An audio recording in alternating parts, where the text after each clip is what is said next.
As our good friend Cognito would say, we are live this evening. So, hello everyone, and welcome to the Roundtable with the Stream Team, where we are going to talk to some amazing content creators and their journeys on what they're doing today and why they're doing it. So, today we have Lboogie0208. Welcome to the Roundtable. She is one of our co-hosts also. We wanted to take these next couple of weeks to introduce ourselves, to tell you guys why we're doing this, why we wanted to become content creators, why we brought up this podcast, and why we wanted to share it with all of you. So, what what I want to tell you guys first is El Boogie is our first guest. She is one of the first people that walked up to myself and asked me to become part of the stream team. And she has always been a constant backing for pushing us to want us to do our weekly streams.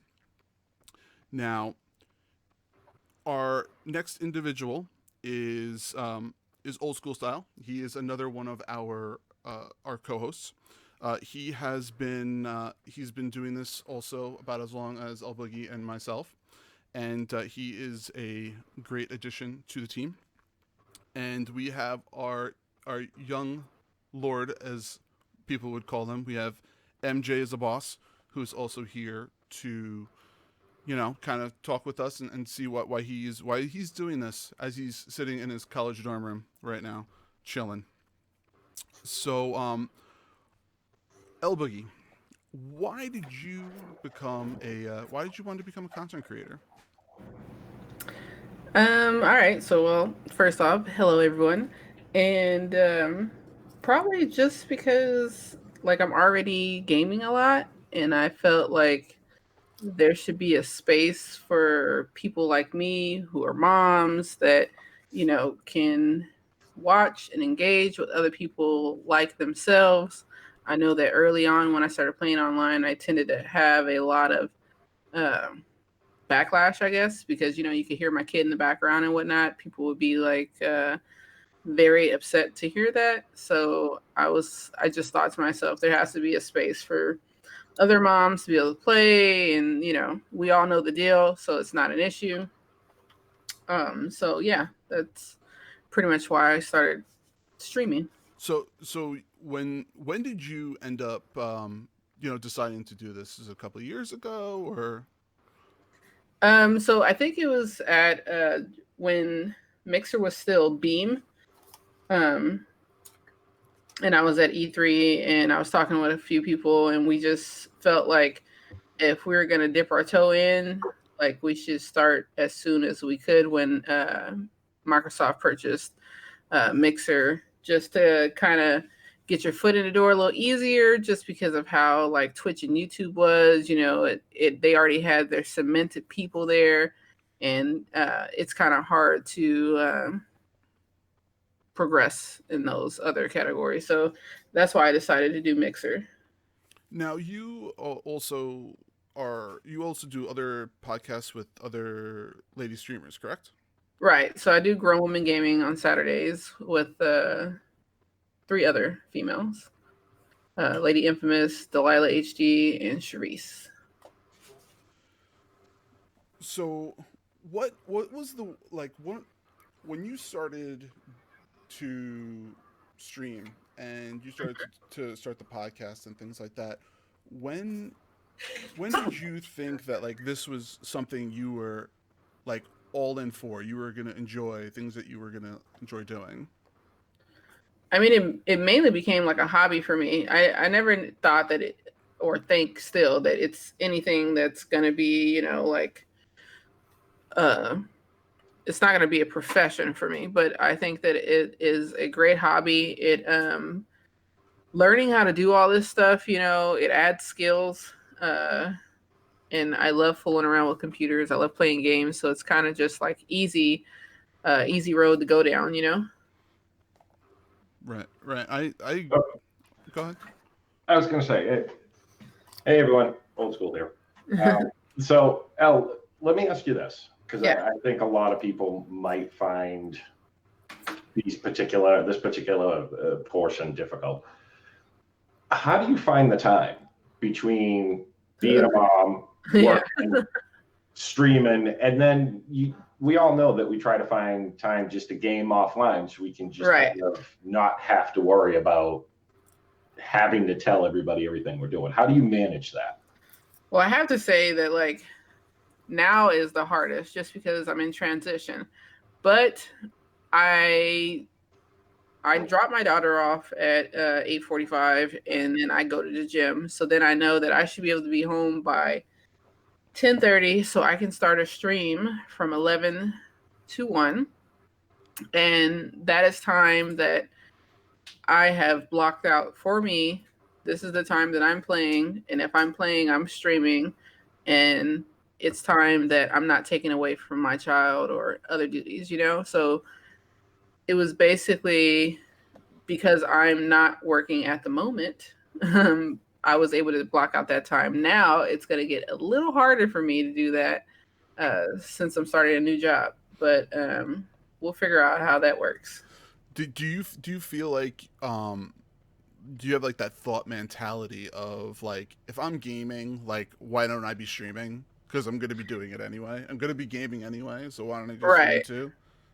I try to, even though sometimes I'm just dead dog tired, you know, like I don't want to interact with anyone. I just want to go like kill things on TV and, you know, be content.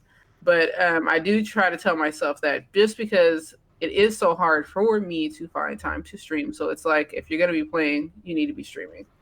Although I do think a set schedule is the best for streamers, you know, like every day at 7 or, you know. Well, you're talking about for those types of individuals that want to produce like, you know, a full, like a full career out of it. Yeah. I mean, I don't think that you have to necessarily want to make a career out of it in order to still want to progress, but that's probably just me because I'm competitive. So like, I still want to be good at what I'm doing. What type of like challenges did you face when you started to, you know, when you started streaming and when you started to, doing the podcast and all of that? So when I first started, I had like nothing, you know? So the biggest challenge was just buying certain things at a time so that I could build up. So when I first started streaming, I was on just through the Xbox. So Xbox made it like so easy for me to start because I could just start on my Xbox, you know, and stream straight from there. But there was no camera, but that kind of made it also safe feeling for me too. And then I had a laptop, so I started the podcast on there, but it was really just like jump in, you know, and that's kind of how I've always been. I've always been that type of person where when I say that I want to do something, I just jump in feet first. Mm-hmm. And now, would you say that you starting all of this, you had the kind of like a plan to kind of like, you know, step onto doing something else from it, or was it just one of those, like you said, just a Hobby? Or did you like wanted to, like for myself personally, like when I started streaming, I wanted to kind of get a little out of my shell. Like I was, believe it or not, which people are very surprised about, I was very introverted. And when doing streaming actually helped me to be able to communicate more with people, be able to interact more, be able to communicate. And did you have some type of reason for wanting to do it? I mean, my main reason was, like I said, I wanted to create like a little community. I think my military background like definitely makes me want to have a community of people around me. So I wanted to make that little niche out for anyone who was, you know, like me, even dads, you know, dads are the same way. You know, they have kids, they want to be able to game, and people talk crap, you know, about when they hear your kids and stuff in the background. So just like to make like a safe space. But just like you, even though people don't believe it, like I have a hard time like interacting with people, I guess, you know, like camera shy type of thing. But so like I said, when I first started on the Xbox, it was so much easier because there was no camera. So it really I really had to pump myself up to start being in front of the camera, I guess. Right. And we've but- seen. Yeah, that's what I was just gonna. That's what I was just gonna ask. Is the struggle is real? Yeah. Putting yourself in front of the camera. Like how did you and still to this day I still have moments with it. How do you manage knowing that everybody's out there judging you in one way or another, good, bad, or indifferent? Yeah, I mean, you kind of have to at some point just say F it, right? Like you have to just, for me, like I just say, I know that there's going to be people that are going to say something. So just know that if it comes up, to try not to lose your cool and to write it off, you know? Like, I don't know. Like you said, there's always someone that's going to say something. I think there's going to be more people that have nicer things to say, though, than the negative people. Yeah, how do you deal with those negative people? Because I know with me it's block and we move on. Right. It's exactly what I do. Same thing. Because like when you start feeding into that, you go down Alice's hole real quick, you know? Yeah. So I just block them or boot them from my channel and keep going, you know? It's the easiest way to deal with it. So what are you using for gear now? We all started out with basically nothing, like just kind of like that. So what do you run with your system now? Because I've seen your streams and they're pretty tight. Quality wise, there's very few hiccups, and that's usually an internet on my side. So I'd be curious to know where you're at now with it. So the biggest thing was upgrading my internet. So like my speeds now. So I found out that the speed needs to be higher for my computer than the Xbox, right? Because the Xbox is like throttled out. You know, it's I guess the adapter that they use isn't allowed to take in like high amounts of data at the same time. So like I usually top out on my Xbox at 300 to 400 megabytes, usually less though. And then in my house in general, like I have about 900, close to a gig coming in up and down. So that helps a lot. Yeah, that helps a lot. That goes straight to my hardwired into my desktop. I went out and bought like a cheapy gaming desktop. And I have 2 monitors. Just 1080p monitors, although I want to upgrade the one that I actually play my Xbox on to a 4K UHD because like we're getting way more beautiful games and I feel like I'm doing an injustice by playing them on a 1080p monitor. Yeah, I find that also, you know, some of the games now that are coming out, they're graphically beautiful and you know, PC, Xbox, I feel like it doesn't matter anymore, and those graphics is like, you know, you want that immersion. You want to be part of those things. Do you find yourself like wanting to like be so immersed to the point where you want to be like doing VR? The only reason why I don't want to do VR is because then it's harder for me to interact with people. Because even though it's like a battle to like make sure I'm paying attention to the chat, I still like to interact with people, you know? I'd be worried about falling. So yeah. I'd be like smashing stuff. I'd be like the Incredible Hulk, just breaking things. Yeah. I'd watch that stream. Right, because people will watch that. So like for me, I'm like, if I fall, it's for entertainment. So whatever. I'm not gonna be that person who like falls on purpose, but yeah, like I feel it's like all in good fun, like right. Yeah. So I have the Elgato HD60S just to finish with what Old School was asking. But I have the Elgato HD60S, but I'd like to upgrade so that I can get 4K streaming out. This tops out at 1080, 60 frames per second.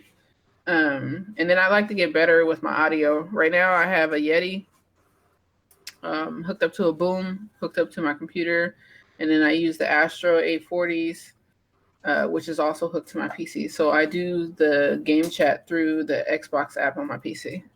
Oh, so that's how you end up doing it. Because that Xbox app, you know, if King heard me now, he would be so mad. Like, I have such a problem every time trying to use it through the computer. I don't know what it is. Yeah, But so like I have the Xbox app and the Xbox beta app and now the game bar. And the game bar usually works pretty well. Um yeah, the game bar usually works pretty well. Although some when it first came out I was having issues. But yeah, I try to use the game bar the most cuz it's easy. You just press the little Microsoft button in G, pops right up. It also has your performance right there, so it tells you how much your CPU, your GPU, and your RAM you're using, and also has your audio, so that I'm able to regulate quickly with like OBS and my system sounds or whatever is going on. I feel like that was like one of the worst parts of streaming or trying to set up Yeah, a setup is the audio. for sure. It, Yeah, it, I can't tell you how many hours I've tried to not wring out my hair, like just trying right. to get it all working. Uh, Yeah, and then sometimes I'll turn on my computer and it's just like, oh no, we don't want to do that today. So mhm. that's always fun. You're like trying to figure out like what did you do? Like, did you not close something right, or was there some update that now clashes with everything else? So that's why I don't play on PC. That almost seems like the problem. Did you now? It's an interesting question. Did you play Gears 5 yet? Of course. I I think. played, I played it on Wednesday at the launch event in LA, right? Oh, I did not know that. Oh, now you know. Were you invited to go to that, or you just went over there? You just Or sign up. You sign uh, up. One of the things they were doing was giving people tattoos. So like you signed up for the whole caboodle, and then they drew names, and certain people got to do it. like real tattoos, or you're talking like Yeah, stick like on? real tattoos. I have a fake That's one that I that's got. that's too much. Real tattoos. That's too much. I mean, if they were gonna do a really cool one, I'm fine with that. But it seems like everybody who got to do that wasn't like a voice actor or one of the creators of the game got like a standard, like, okay, so you get to choose from these four, and then that's what you get to put on. So I wasn't down with that. Like, Yeah. I don't want to be able to have a cool ass tattoo too, not just like a stamp. Right. You played it on the Xbox, not the PC. Yeah, so I've only All right. played on the Xbox. My PC isn't beefy enough. Like, I'm gonna have to start upgrading it um to be able to play like on PC, because I do want to try to get into some Destiny now that we're able to like bring our characters over. I Uh, want to try to do some on PC. oh, I PC's pretty cheap to upgrade right now. Now would You think definitely be so? the time. So now you're Yeah, gonna just yeah. make me spend extra money, even though I'm moving. You're gonna help me spend more money. you know, Wait. I have no control how you spend your funds, but if I did, I would direct you down the avenue of an AMD processor with a nice X470 motherboard, and life would be good. Well, you see, like, so I think the processor and the motherboard I have is decent right now. I think it's like the Ryzen. Oh, those are beautiful. Right. So like even though this computer was like a cheapy one, like it had a really good processor in it, which is why I bought it. I think the biggest thing for me is to put a better graphics card in there. When Maybe some more memory. Yeah, uh, yeah, that'll help. so what is your favorite game that you've been playing, or yeah, well, have been playing as of presently, like I right mean, now? right now it'll be Gears 5. Gears Uh, 5. yeah. I What? mean, Yeah, go. I'm sorry. I was gonna say like visually it's like amazing, and I didn't play 3 and above. Like, so I've only played 4 and 5. So like my cousin likes to make fun of me because he's like, you've only played the bad Gear game. But I like it, and I'm not the type of person that's going to go back and play, because for one, I feel like the only reason why you like the old ones is because of nostalgia. You are having other feelings that go into that game, as far as like that was the first time you ever saw something like this. You did something cool for the first time on this game, so that's why you love the old games. Like when you go back and play it, it's clunky, it doesn't look good. I'm not down for that. Do you notice that there's this huge resurgence of like the revamping of games? Like Oh yeah. it feels like it's to the point now where like even when they just brought like WoW Classic back, and Right. they also did it with what is that other game? They just all like Resident Evil. I mean, they're all these resurgence of all these old amazing games that are coming Right. back, and these new graphics. You know, we're gonna have Final Fantasy VII soon, and Yeah. I know Addict's gonna hate me for saying this, but I'm kind of excited to have that action type combat. Whereas back in the day, it was that turn-based combat, because the turn-based combat, even though I do enjoy it, I feel like with this new version of Seven, it's gonna give those the newer generation those feels to want to like want to do more and want to play a little better. I don't play old games. Why are you gonna be like that? I don't know. I try. People have bought games for me, and I load them up, and I'm just like, meh. I don't know what to tell you.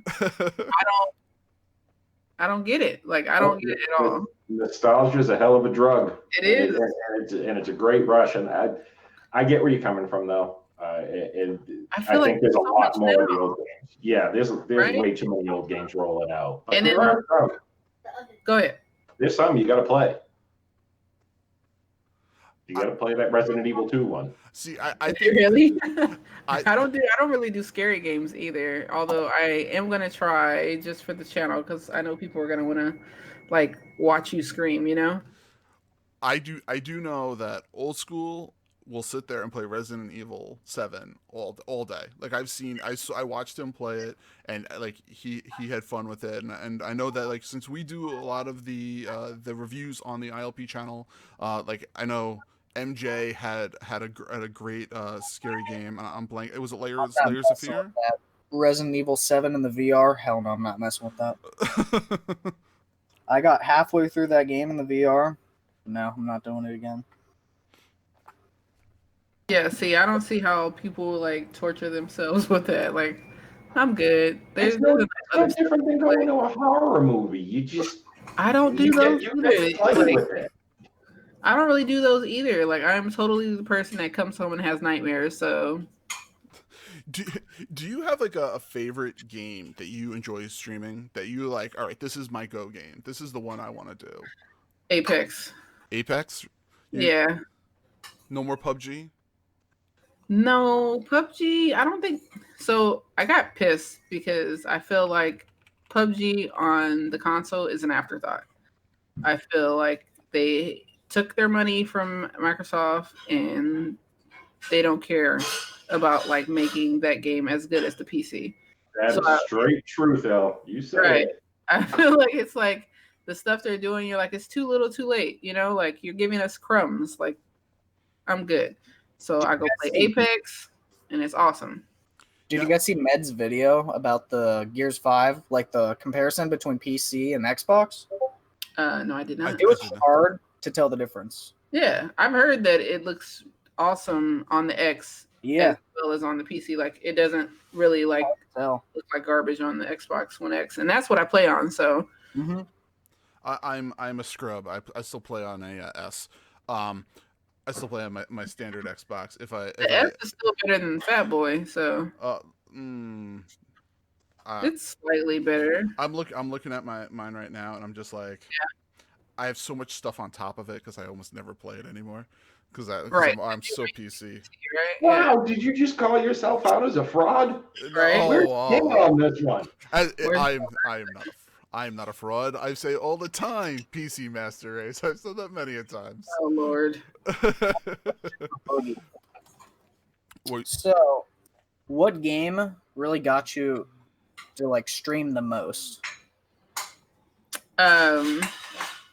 Mainly any shooter. Like, I'm gonna stream any shooter. It's just in me, I guess. You know, I had a good time doing shooters or actually shooting in the military, and I absolutely love shooters. So anytime a new shooter comes out, that's what I'm streaming. A new Call of Duty? I'm getting Call of Duty. Mm-hmm. Bleeding Edge? Bleeding Edge, yes, I'll get that too. I played that at E3. It was nice. It was fun.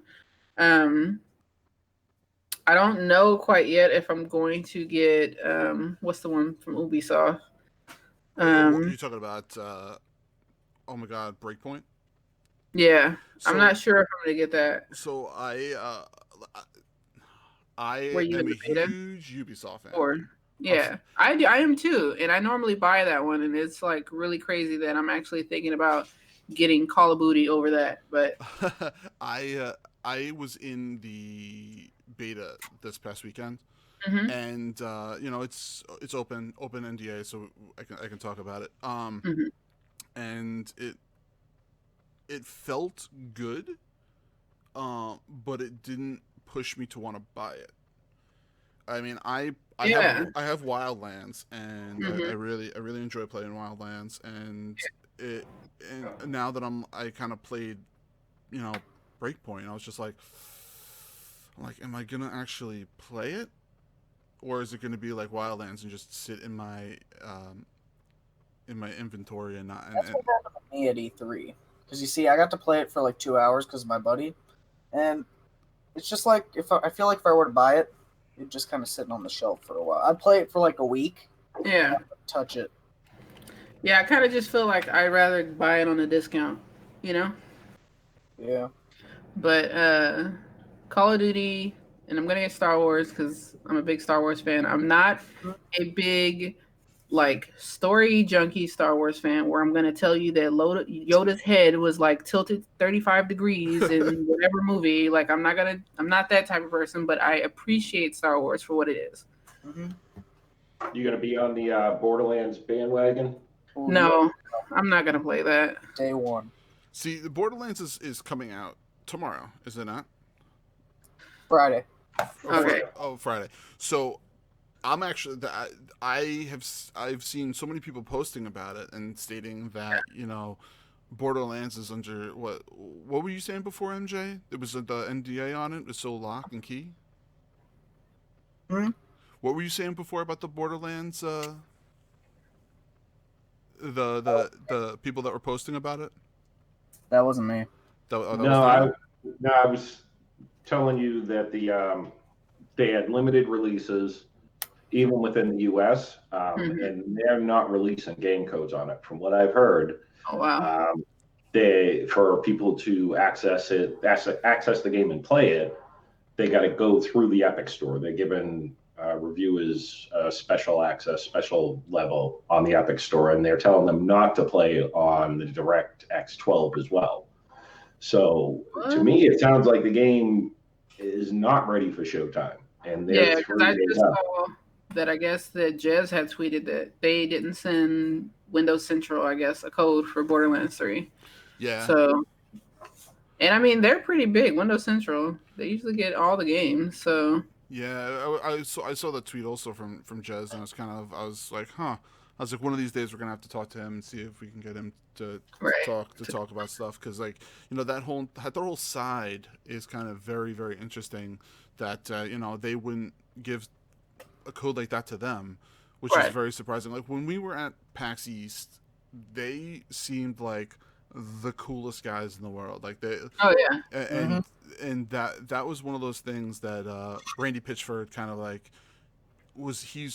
He's one of those CEOs you could tell that you want backing you, and he's good. And it was like, huh. I was like, it really makes you think like what the background of this of Gearbox is like, and I thought it was good. Yeah, this is the same company though that went after I can't remember which YouTuber it was for him leaking information, and they shut his YouTube channel down. Yes. right. Well, that's once people start breaking NDAs. I mean, that's just that if you like the whole thing with Gears 5, like if they like the guys were talking about it on ILP this past week. When Ninja was doing Gears 5, like, and he had that pre-order, the early copy, he was just like, I'm not starting it until exactly this point because I don't want to get in trouble by it. And I feel like most of the NDAs now are so locked down that most streamers and most content creators are so worried because like that's their livelihood. Like one problem and that's everything of theirs that's gone.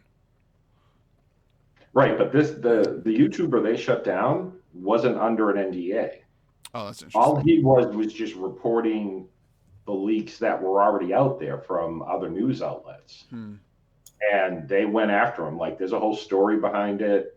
They had people show up at his door. I don't know what they're trying to hide. It's not like Borderlands 3 is this big secret at this point. Right. But you get Men in Black showing up at your door, there's a problem with something.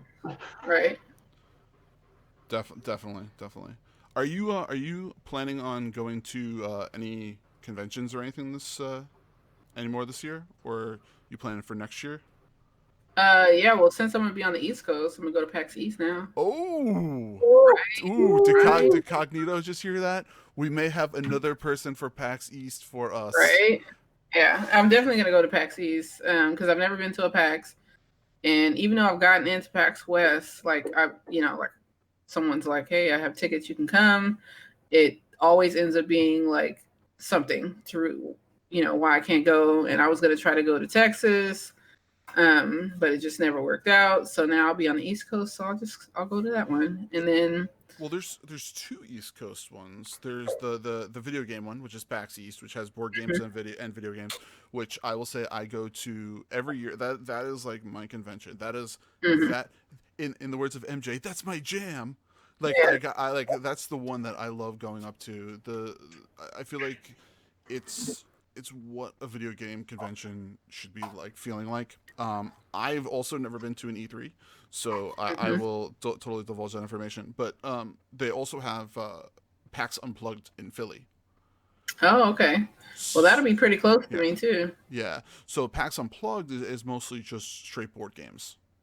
Oh, okay. Yeah, which is actually really, really cool. Like what board games do you play? Like for myself, I play a bunch of different ones. I do play Dungeons and Dragons. We try to do that like once every couple of weeks, and then like Ticket to Ride. This game called Dungeon. We have so many. Like it's crazy. Like we're running out of space. The only other I don't know if you would call it a board game, but the only thing I've ever played is Magic. The Gathering. Oh, you talk about the card game? The card game. The card yes. game? Oh man. Have you ever tried the computer version of it? Yeah. Liked it? Like I used to play on an iPad all the time. Oh. I was okay on the. I think I did better on the little video game than I did on the actual card game. Mm-hmm. But yeah, so I don't know. I've never gotten into Dungeons and Dragons. I never really had enough geeky people around me to even play that. So I mean, it's not like I wouldn't play. Just never had anyone to play with.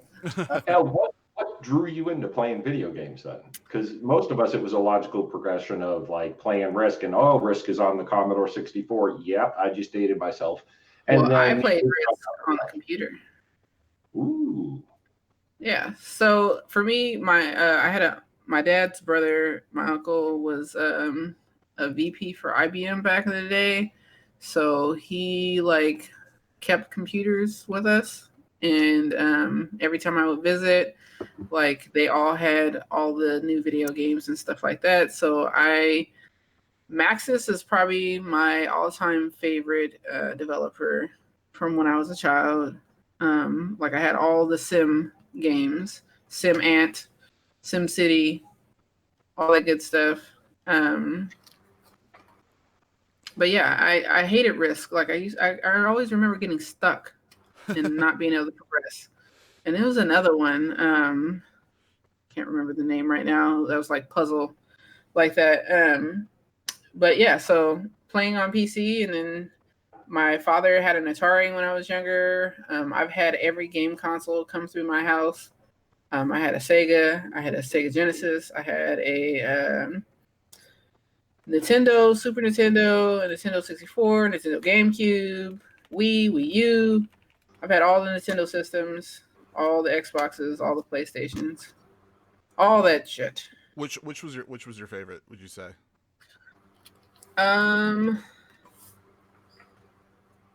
My favorite console of all time was probably the most fun I had, I guess is what I should say, was on the GameCube and on the Dreamcast. Really? What drew you to the GameCube? So it was just a cheaper console, I think, and we got it. I had an Xbox as well. I used to play a lot of what was that? They just came out with a fighting game, and I can't remember. Tekken? No, it was the one with the girls with the huge boobs, and it had like a boob augmenter. You could like make their boobs. Dead or Alive? Yeah, Dead or Alive. So I used to play that fighting game. Yeah. Isn't that sad? Everybody knows that game by that. Yes, by the boobs, right? You're There like, was what's that game with the boobs? There was a volleyball version of it too. Yeah, so I used to play that. I played that a lot, and I played the fighting game, and then I played a lot of like whatever Mario was out at the time, whatever Zelda was out at the time, and then Super Monkey Ball. Super Monkey Ball is lit. Right? Mm-hmm. Which one? You're Um, talking about I don't remember the one for GameCube. I only remember the one for Wii. No, there was one for GameCube, Yeah, I forget what it's called. but it was the original Super Monkey Ball then, I guess, because the Wii came out after. But it was fun. Lots of frustrating nights with that. Yeah, I remember those days. Right? But yeah. So, El, what's your plan for the future streaming? Like, what games you gonna be running down over the next couple months? Because there's a whole bunch coming out. Right. So I already told you about Call of Duty, and then I'll be playing Destiny Shadowkeep because they just have their hands in my pockets. And I also really want to play The Outer Worlds. It looks like Fallout, like the Fallout we deserve. So Agreed. so I'm really intrigued with that. I'm down for that. And then Star Wars. That'll be till the end of the year, right? And then beginning of the year, I'll be on that Watch Dogs and Cyberpunk. Mm-hmm. Yeah. I restarted a Watch Dogs run, and I just there's something about that game. It's just like it's beautiful. And, Yeah, I've played all of them. yeah, and I was just like I can't wait to get my hands on the new one just to see it because they do such a great job with that open world. Like that's what I feel like Ubisoft is most known for is their open world video games more so than anything else. I played it at E3. They had self-driving cars with people who weren't even in it. Yeah. Yeah, it's pretty nice. Yeah. Yeah, I mean, I like Watch Dogs. I like just because it's like hacking and stuff, right? Like, who doesn't want to do that? Yeah. So, like, that's one of my favorite things that I like about Cyberpunk is that you're able to like hack everything. Yeah. So anything like that, computer geekiness in me comes out. Do you think it'll be like GTA with the online that's coming out? Yes, I do. I think I talked about that on my podcast last week, and I think that's going to be the only way that they're going to be able to have a multiplayer. Yeah. Is if it's like GTA, because, I mean, what are we, like, doing Battle Royale or something? Like, how's that going to work out? Yeah, that was one of the, I thought that you could have had this huge type of close-knit game with adding that online, like you were saying with GTA, because the last two versions of Watch Dogs, I felt like that online, in like what's the word I'm looking for? Not the intrusions for when they came into your game, when other players came into your game. I felt like it was kind of blah. Like I was like, why are these guys here? And this is kind of boring.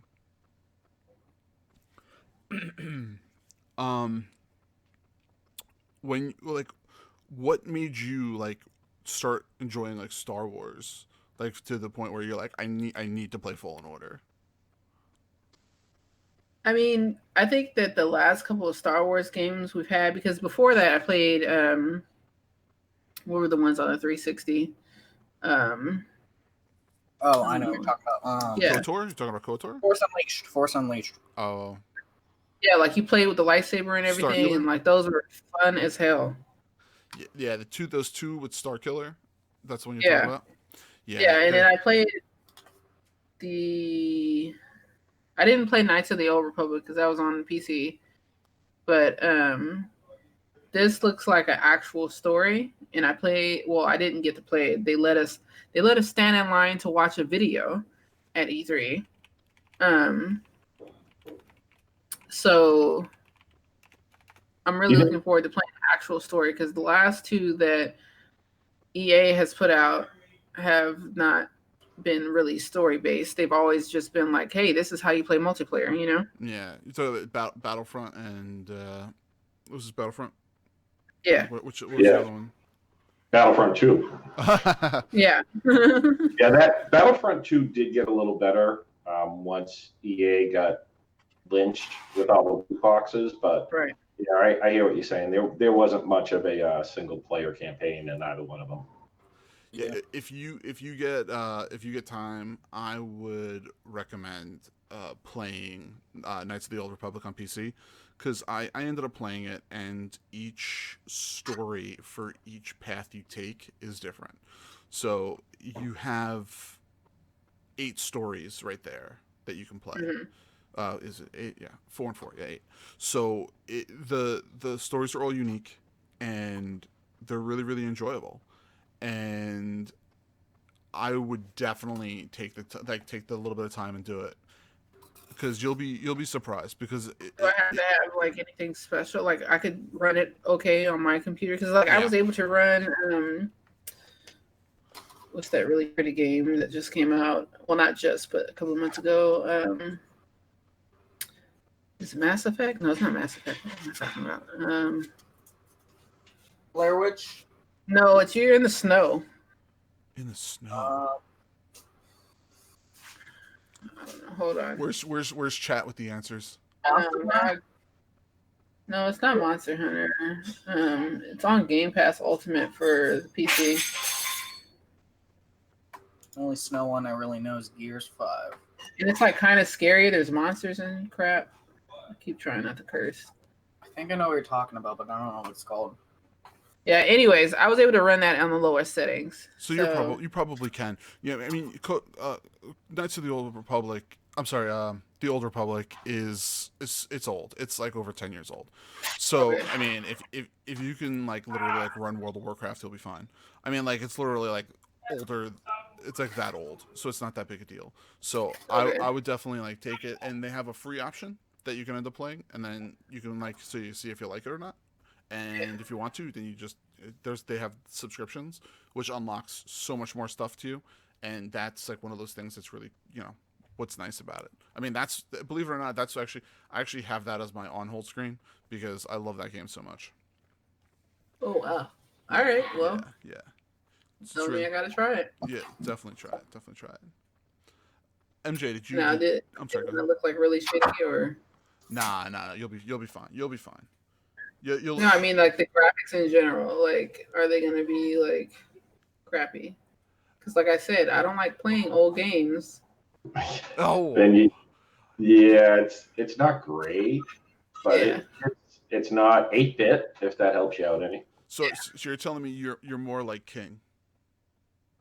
I guess. What did he say? Premium experience. Yeah, premium. We'll talk about that. We'll talk about it later. I mean, we'll try to get through it. I don't have a QLED, which that'll be the next thing I end up getting, because for me, people like to talk OLED, QLED. Everyone's eyes are different. Everyone accepts color different. For me, brighter brights looks better than darker darks. It wasn't a matter of, I don't have enough money for this or that.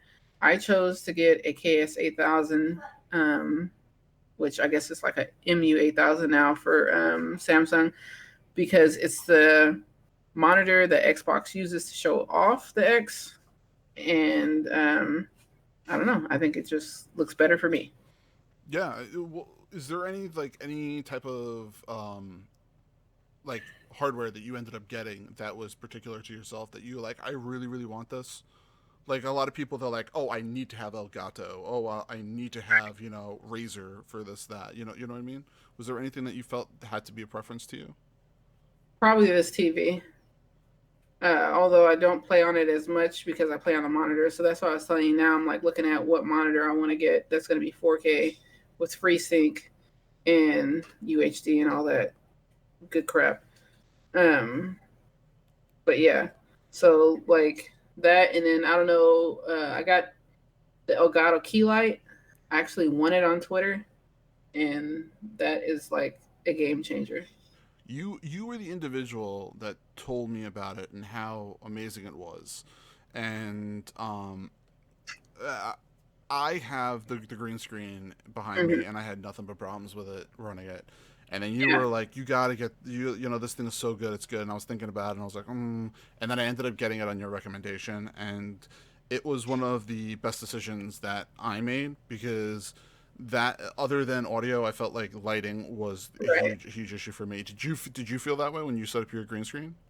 Yeah. So like when I had the green screen, like I had this like just little lamp that I found in the house that like was kind of tubey, so the light shone up, and it kind of did okay. But once I got the key light and like I played with the settings and stuff, like it just really helps with any shadowing that you get or any of that graininess that you can get with the green screen.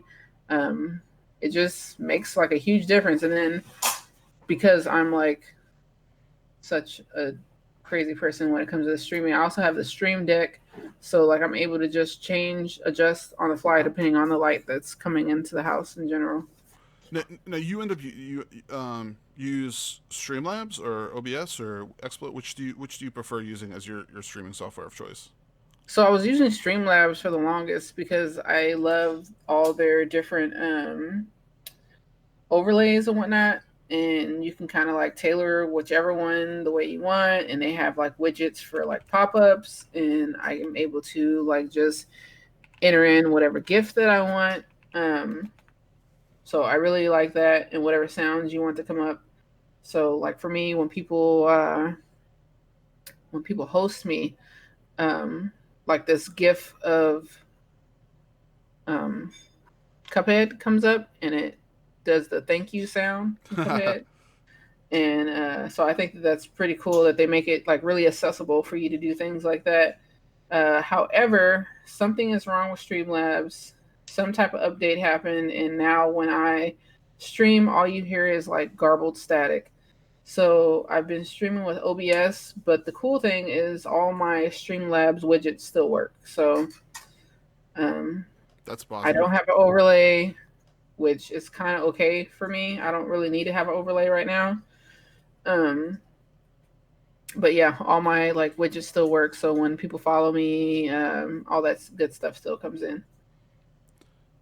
Is there like, which widgets do you end up using? When do you do it? When the people follow you? When people host you? Tips? Yeah, so I have all those, all three of those. When I was streaming with Streamlabs, I had my tip jar next to me, which I think actually helped get tips, having the little jar out.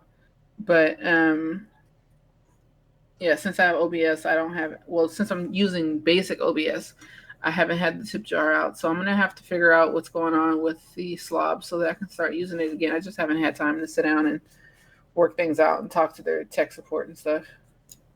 Tina, that was always my biggest complaint with slobs, is every time they did an update, they broke something. Every time. Yeah, that's what I don't like too. Like, it seems like every time there's something different, something else happens. So I'd like them to get better with that. And then they used to do support through their Discord, and now I guess it's just like not really support. So you actually have to go in and file a complaint. So that's a little annoying. Right. Yeah.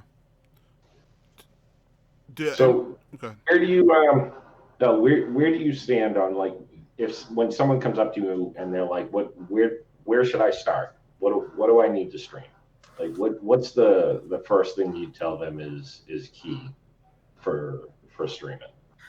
For Xbox, I tell them, if you want to stream and you don't have anything, and you don't have a lot of money, just stream straight from your Xbox. Everything's there.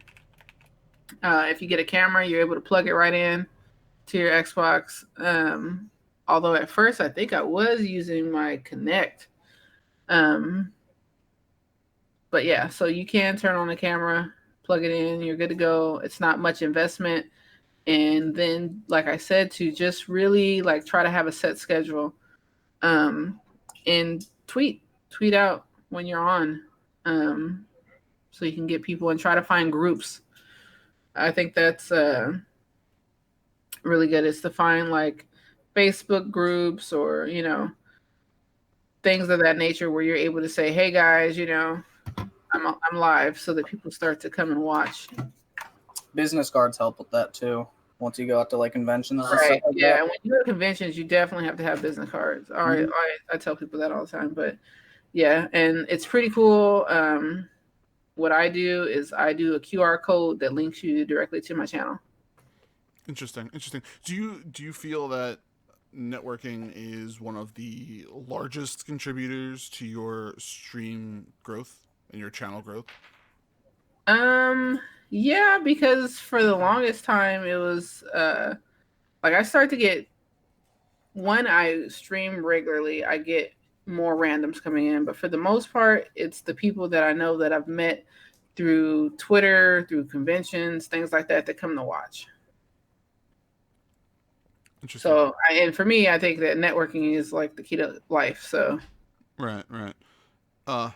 MJ, did you have any other questions you thought of to ask Elle? What was the first game you ever streamed? oh shit. Or how about It was me? like 3 years When ago. did you start streaming? 3 years ago, All right.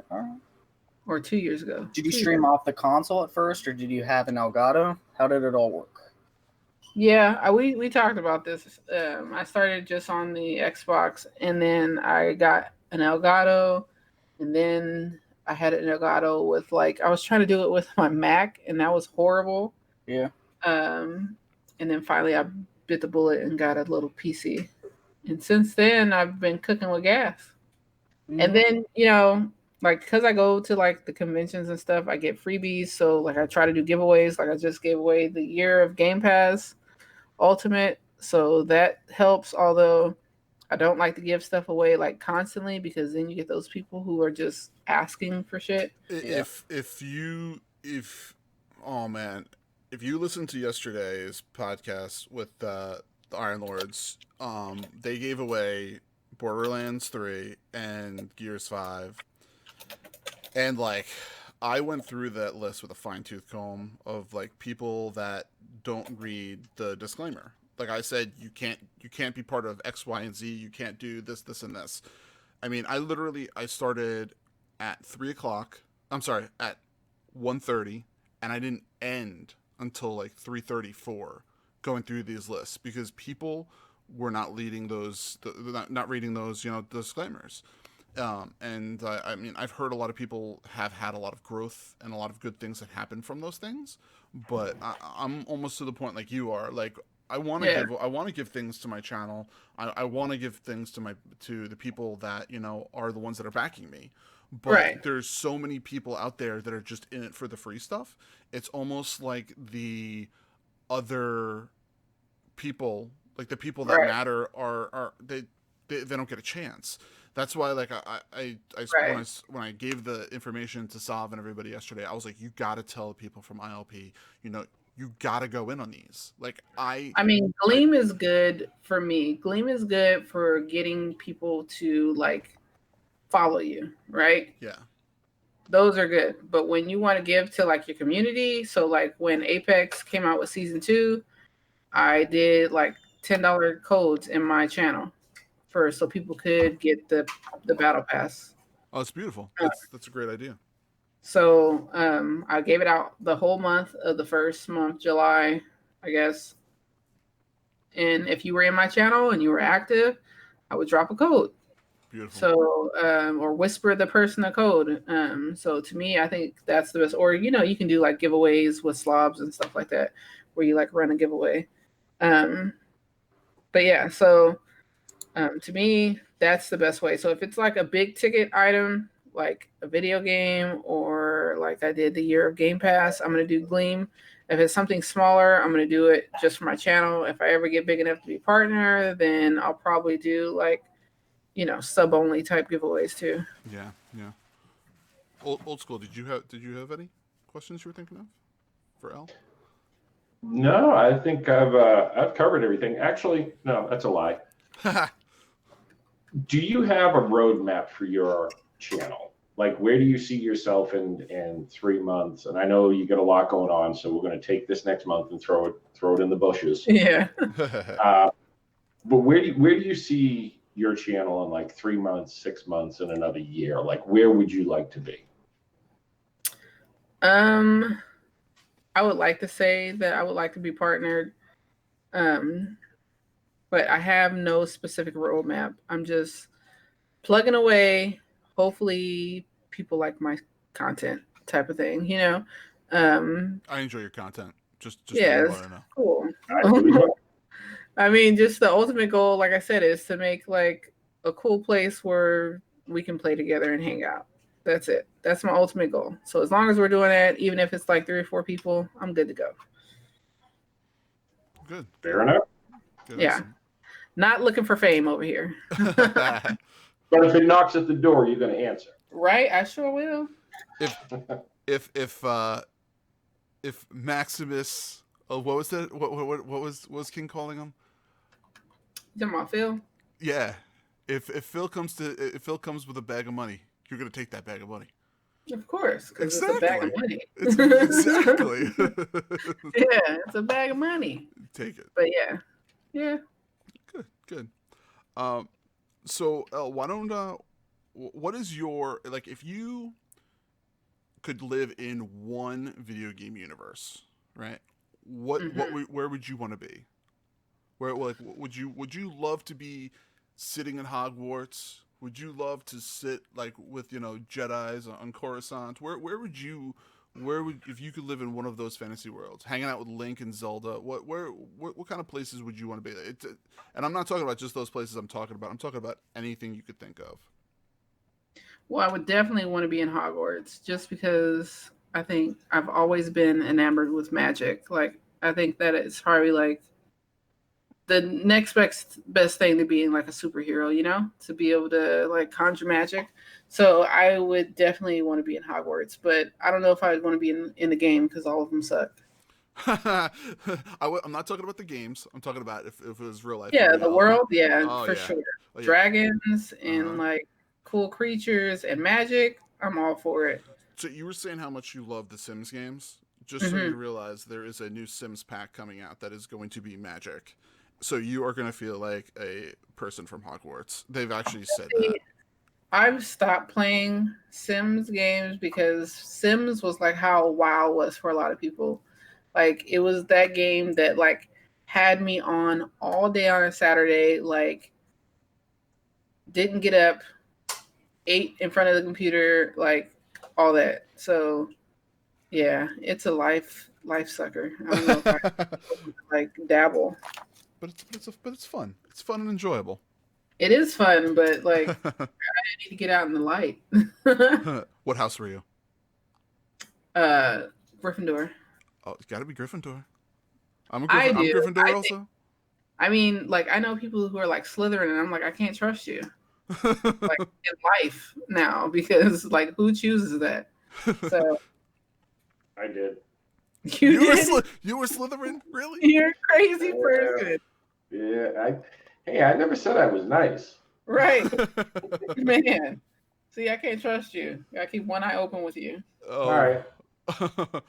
So Elle, tell us all here where we can find you, your future schedule, which is probably in 2 to 3 weeks. Where you tell us all your digits. I made it super easy for everyone. I'm Lboogie0208 everywhere. So on Twitter, on Mixer, on my Xbox, and on my PlayStation. Lboogie0208.